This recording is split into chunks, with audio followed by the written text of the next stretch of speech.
Well, welcome to another Which Whiskey Wednesday. We're in the Appalachian Bourbon Society, and we've got a special treat.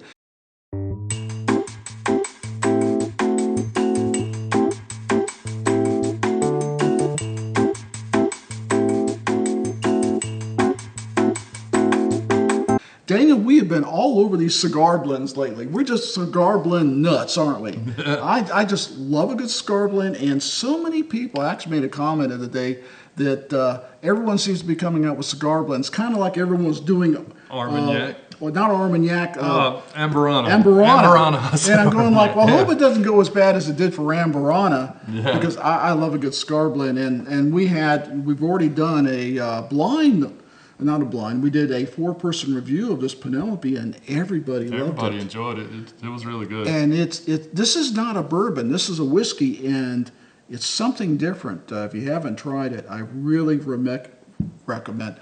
I really recommend. And it's affordable. It's around $79, $80. $79 for the Penelope. Yeah. Well, my friends, a little while back, because this has been sitting a little while, it's gathered a little dust. I apologize. This Copper Cask, they came out with a batch 10 of their cigar blend whiskey, finished in Armagnac and port barrels. But what's different about this, it's 20 years old, Daniel, and it's distilled in Canada. Oh yeah, this is Canadian whiskey that they finished into a cigar blend. So we're really operating outside of our comfort zone, aren't we, on this one? Yeah, definitely something different there. I will say that both of these are very, very similar in color. Sitting in the glass here, I haven't nosed either one of them yet, but price-wise too, I don't think we mentioned it, that Copper Cask is about the same price, $79.99 as the Penelope, if I could talk today. And if you haven't tried, Copper Cask has got a few other good ones out there, and including a double oak, and they always seem to be very affordable. They are sourced usually from MGP or Indiana. But don't let that stop you. They've got some good whiskey out there, and we thought this would be a perfect blind because neither one of them are bourbons, and we got a lot of cigar blends that we like that are bourbons, and you can't mistake the bourbon taste in those cigar blends. So this we've never tried, this we love, but we don't know which is which. No. And damn if they don't look. You ain't guessing off the color. You ain't guessing off the color, that's for sure. So we're going to say, we love this one. Is this a match to it? Is it better? Well, we're going to find out. So Daniel, what do you want to go? Left to right, right to left? Let's do right to left. Okay. I have to remember sometimes which my right is. So. Well, Jamie tells me let's start on the inside or outside. She forgets that's different for... Then we're starting on different ones. Oh, that would be funny. Like, which one are you drinking again? She's tried to do that to me a couple times. All right, well, let's see what the aroma's like. I'll let you go first. Not a lot of ethanol there. This is... It's very mild. Very mild. For something that's 20 years old, I expected the oak to come out and just spank me. I get a little bit of oak, but that's definitely not the prominent note there. This is... Oh, man. I wonder what kind of barrels they put them in Canada, whether they're actually toasted, because you think about it, are they really? It'd be a lot darker, you think it'd be in a toasted barrel for 20 years. So they must not... I don't know. Do the same thing that American bourbon companies do. I haven't done a whole lot of homework. Are they using an old bourbon barrel? I don't know. I don't know what they're aging them in. I assume it's in some kind of wood, but it may not be toasted or charred at all. Yeah, I don't know. I might have to do a little homework. I don't think there's any law against it in Canada. You can get away with all kinds of stuff in Canada. If you have any information on that, on how they're doing that in Canada, leave us a comment down below. We really don't know. A good question there, and be interesting to find out. I mean, is it in some plastic jug in their backyard for 20 years? I don't think that's the case, or it wouldn't have any color at all. It'd just be a white spirit. Well, I really can't tell a lot. I'm not a big Canadian whiskey guy. I mean, I like Crown Royal as much as anybody, but it's not something I go to. This has got a sweeter side, Sweeter nose to me. Yeah. Not a lot of oak on it. I'm getting corn. Yeah. I was going to say grain forward. I wasn't going to pull out corn specifically, but a little bit of graininess right there. Well, cheers, buddy. Cheers.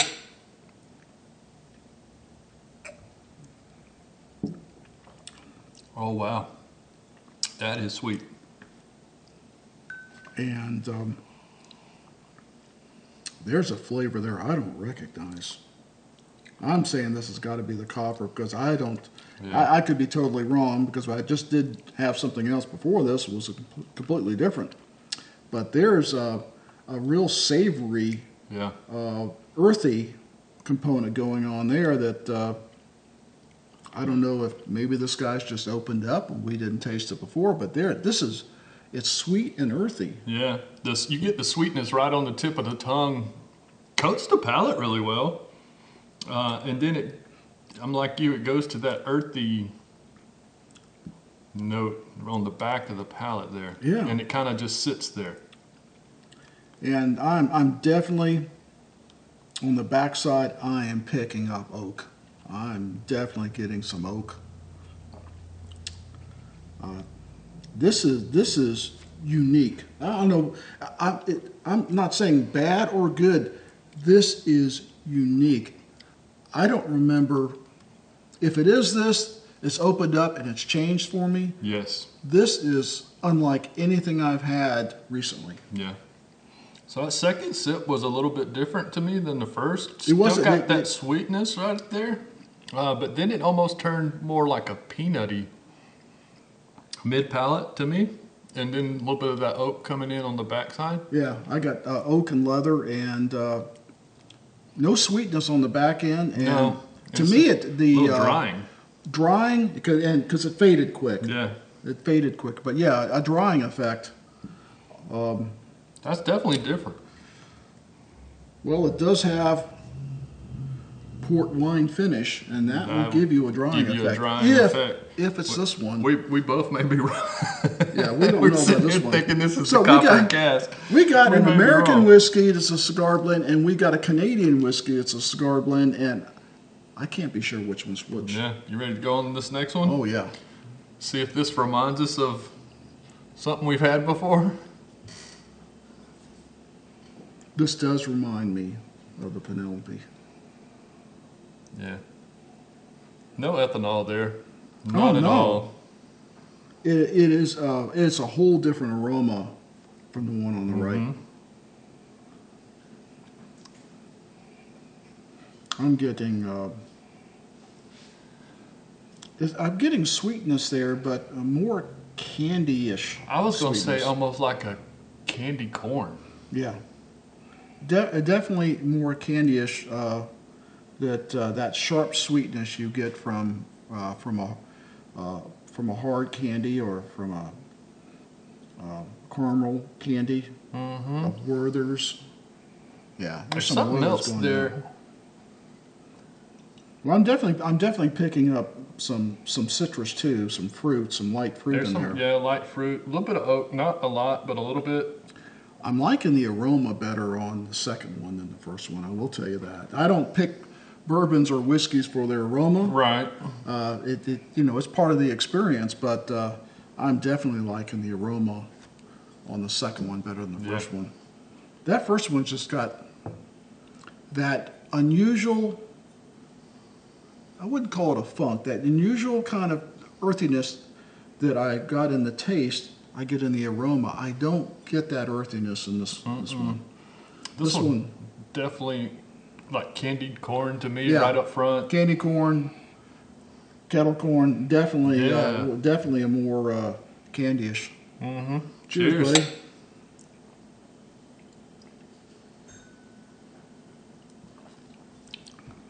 Oh, that's good. Now that doesn't coat the palate quite as good. Yeah, it's not as this one I thought was a little bit richer, a little thicker on the palate, but that candy corn sweetness came across on this for me. What did it do for you? We'll take another sip of it here.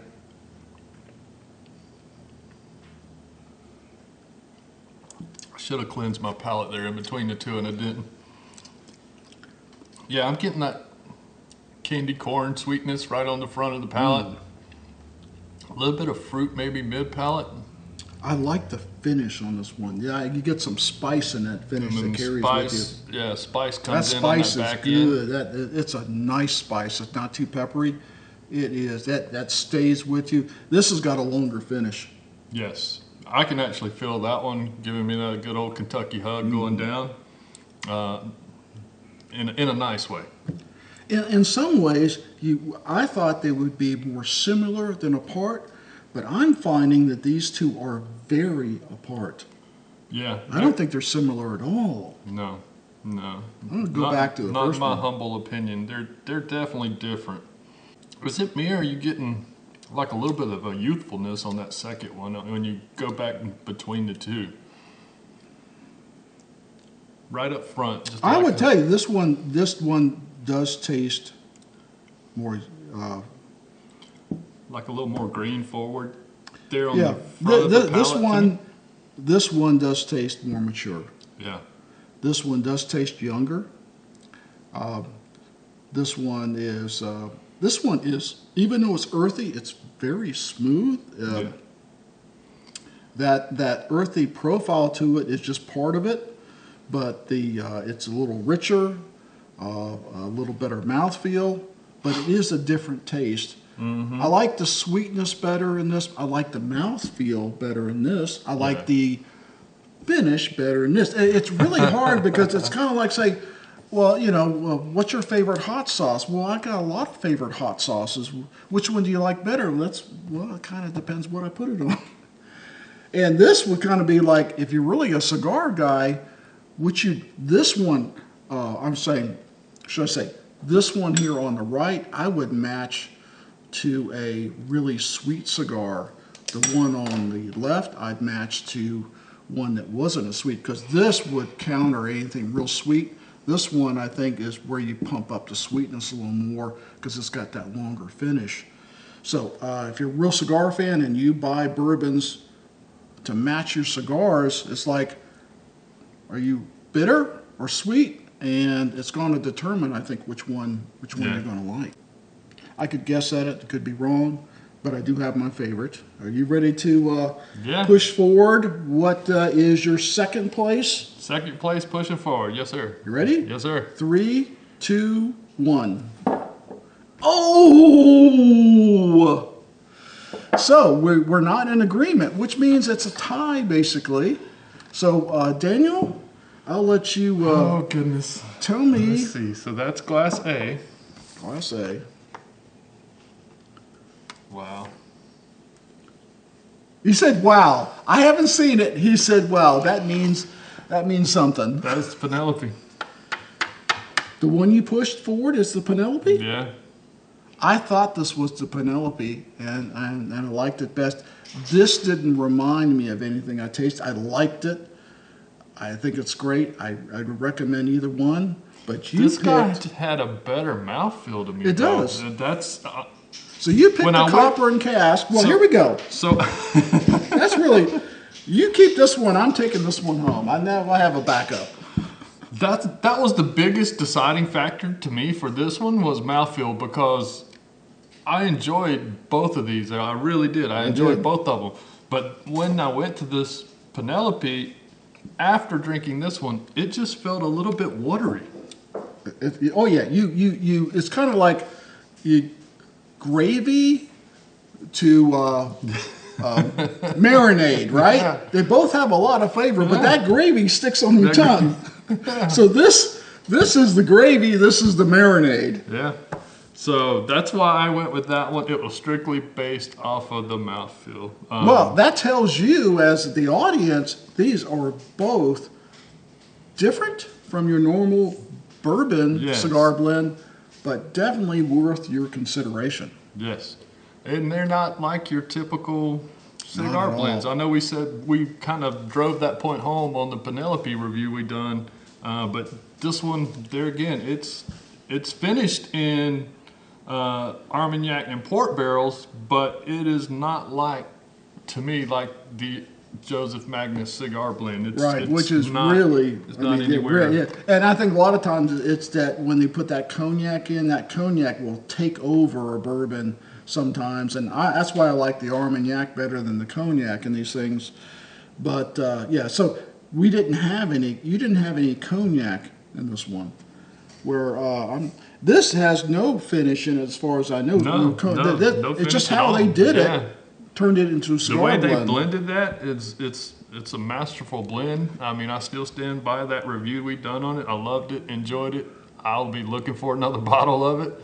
I just thought this one had a little bit better mouthfeel on it to me, and that's where I went with it.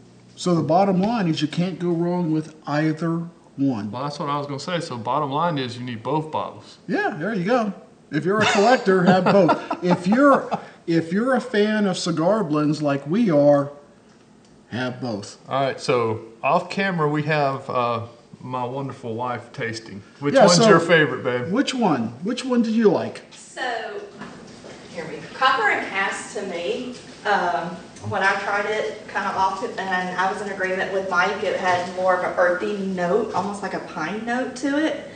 And it was spicier and to me had a little bit drier finish to it. Mm-hmm. The Penelope was a little bit sweeter. It almost reminded me of a cherry tobacco like my grandfather used to smoke. And it was just a little bit smoother, so I went with the Penelope. Well, there you go. There you go. So I've been outvoted. You've been out. I've been cast off the island. So we had to bring in a third judge because it was a tie, and so 2 for the Penelope, 1 for the Copper and Cask, but it doesn't deplete at all how good. Yeah, I don't think you would be Cask is. disappointed with either one of these. Honestly, they're both good for different reasons. Definitely different takes on a cigar blend. And how many more of these you think we're going to see?